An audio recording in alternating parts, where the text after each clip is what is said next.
Hello, I'm Helen Cross. I'm a paediatric neurologist based in London in the UK and the current president of the International League Against Epilepsy. And it gives me great pleasure to talk to you for around 20 minutes or so on the epilepsy syndromes in childhood and adolescence, what's new in classification. And these are my disclosures. So classification, of course, is not new.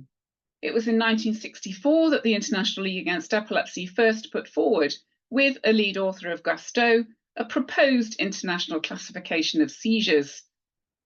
And subsequently, there are a series of publications about the epilepsies as well as seizures themselves. Notably, many of these were indeed proposals without formal acceptance of such classification. And many, as we move forward, looked at the 1985 classification of the epilepsies and the subsequent 89 classification where syndromes were put forward, particularly in view of the fact that we could now describe more in the way of semiology. In 2001, they were re-looked at, not least looking at a proposed diagnostic scheme, moving from diagnosis right the way through to the fifth axis, namely the comorbidities. But as I said, the vast majority of what we have, if not all of what we had to date, were indeed proposals and not necessarily formally accepted by the International League Against Epilepsy. Why do we want an international classification? Well, the primary aim is to provide a common international terminology and classification, a precondition for comparability of results in research and therapy, and a meaningful exchange of ideas. It is largely for clinical purposes, but with research into the causes and mechanisms traditionally not being a dominant focus. But that doesn't mean to say we don't need a common terminology across both clinical practice and research. We've long had the definition of epilepsy, an epileptic seizure.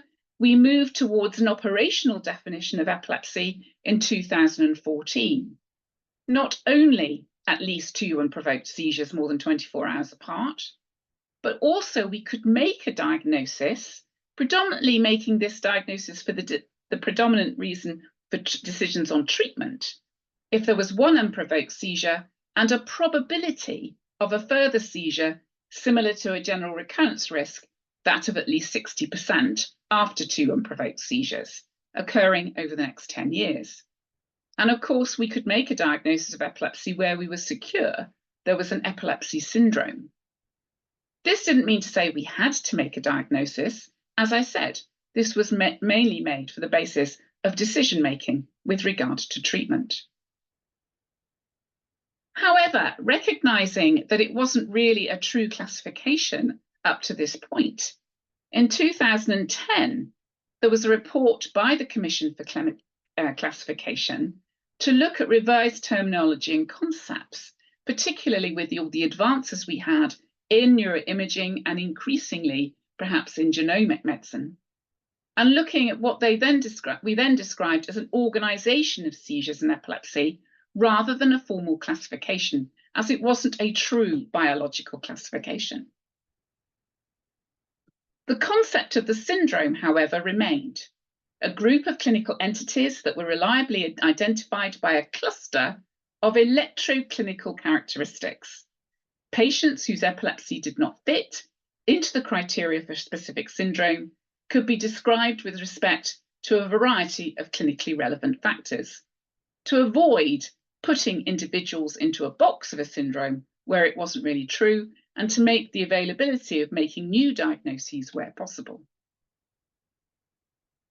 Working on this and following a lot of discussion, further work was done not only on defining epilepsy seizure types in a way that could be utilized in whatever setting, but also a framework for moving forward with classification that was actually published in 2017. And with this framework, it was recognized that our first concept is to diagnose epilepsy seizure types. We then may go on to diagnose an epilepsy type, and ultimately we still strive to diagnose an electroclinical syndrome. But it has become apparent that increasingly the etiology is relevant. Regardless of the diagnosis of the electroclinical syndrome, the etiology may be relevant and particularly point towards not only diagnosis, but also with regard to ongoing management. And with that, the concept that what we've been calling comorbidities are really morbidities related to the epilepsy syndrome or epilepsy type, and may be, of course, affected by both the epilepsy and the underlying cause. The epilepsy syndromes have always remained. The majority of these, of course, have onset in childhood and adolescence. But there's never been any official definitions up until this point. Only descriptions in key publications rather than formal acknowledgement by the International League Against Epilepsy. So in the term 2017 to 2021, a nosology task force was put together with the remit to look at the syndromes and to come up with consistent terminology and indeed diagnostic criteria for those syndromes. And this resulted in 5 publications in 2022, the paper on methodology describing on how the Commission went about this and the task force went about this, but also a further 4 papers describing syndromes relevant to particular age groups, those in infancy and early childhood, less than 2 years, those in later in childhood, and those with variable onset of age of onset, as well as then a 4th paper on the idiopathic generalized epilepsies. The guiding principles for defining these syndromes was that it should be consistent with the 2017 classification of the epilepsies and seizure types, that typical features of each syndrome would be defined, as well as a range of accepted findings, using a clear lexicon, so clear language, employing descriptive terms and avoiding named syndromes where possible, and making it that it was a resource available worldwide and applicable to both resource-limited and resource-equipped regions. And this is where groups of syndromes, related syndromes, were grouped together. And for each of the syndromes, it would come up with mandatory features, exclusionary features, and alerts, namely atypical features that should make you think, is this really the syndrome? So that there would be core diagnostic criteria.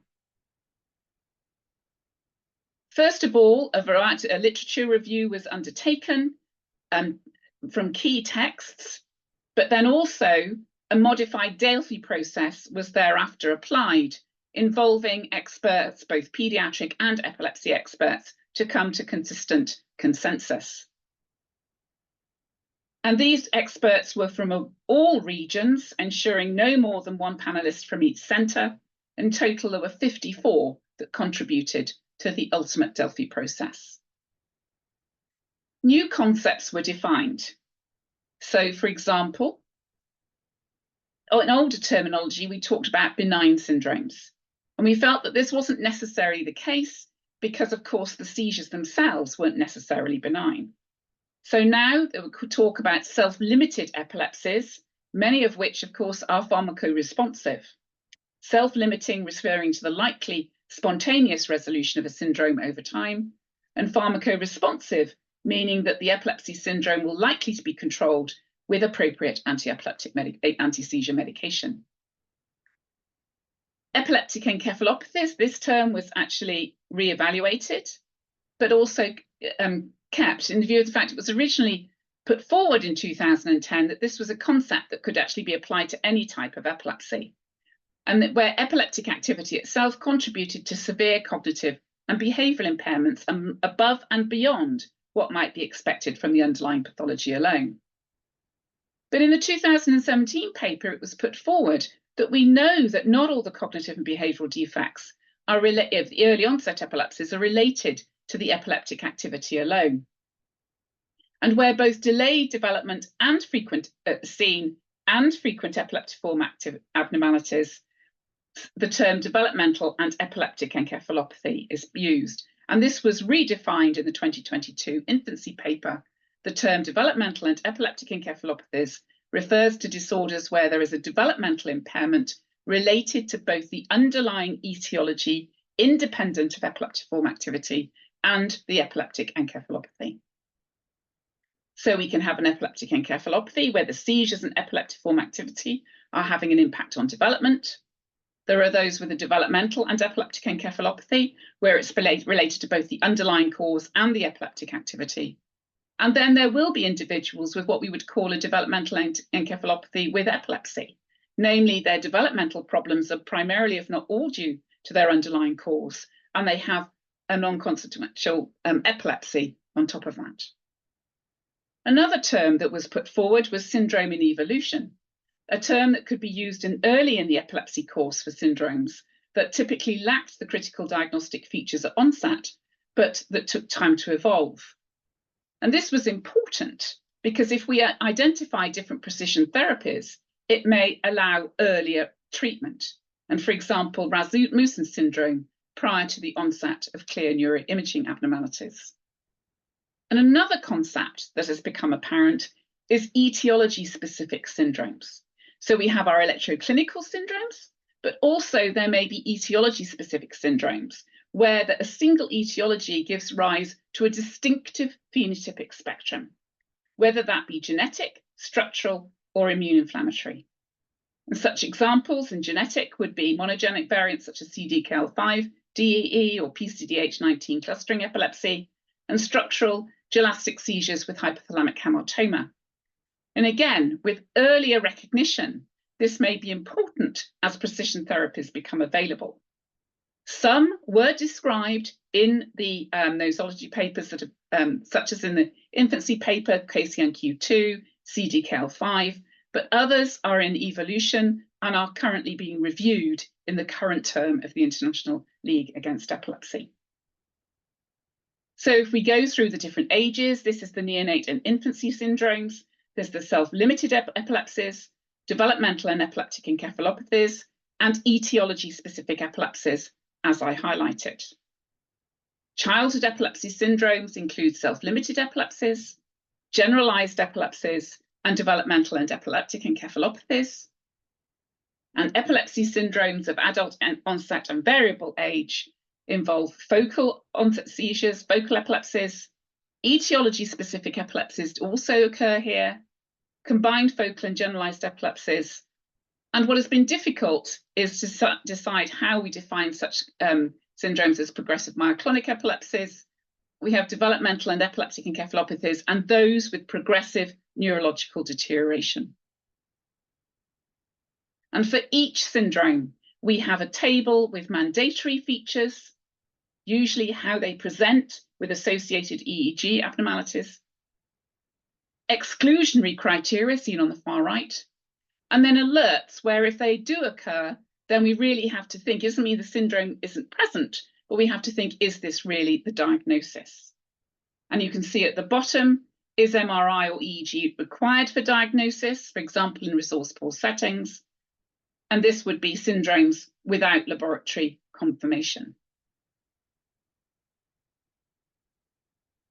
The idiopathic generalized epilepsies had a paper on its own because it was recognized that there are 4 syndromes with commonalities for which are really distinct and really should remain as a distinct group on their own.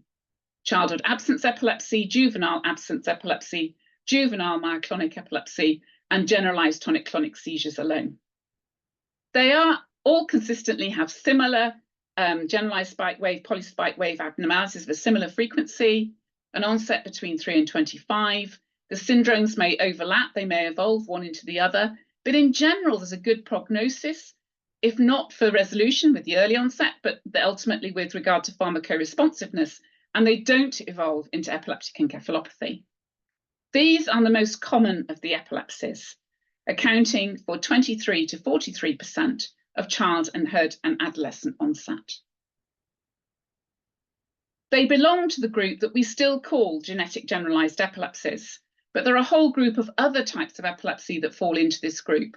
that are not similar with regard to their spike wave activity on the EEG. They have perhaps more, they have more of a risk of developing an epileptic encephalopathy and more risk of intellectual disability. And this is a diagram that we put forward with regard to trying to summarize the age dependency of the onset of many of the epilepsy syndromes, but also dividing them into whether they're self-limited or maybe they be drug resistant, whether they're focal or generalized. So syndrome recognition is critical for guiding investigations, selecting optimal therapy and providing accurate prognosis on seizure outcomes and comorbidities. Diagnostic criteria by the International League Against Epilepsy have been established for each of those syndromes that we know of. The criteria are also applicable to resource-limited settings and those with limited or no access to EEG, advancing imaging, or genetic studies. The main goal of this classification and these definitions is to assist with accurate and timely clinical diagnosis, to assist with the choice of investigation, and to choose optimal therapies as quickly as possible. And also, of course, to provide accurate counselling with regard to the expected natural history for seizures and comorbidities. As we move forward during the current term, further work is ongoing, not least to further define more etiology-specific epilepsy syndromes. This will enhance our recognition of these specific epilepsies as we enter the era of precision medicine. And maybe in time, we'll be able to prevent or ameliorate associated comorbidities, which are so much part of the developmental and epileptic encephalopathies. Thank you very much.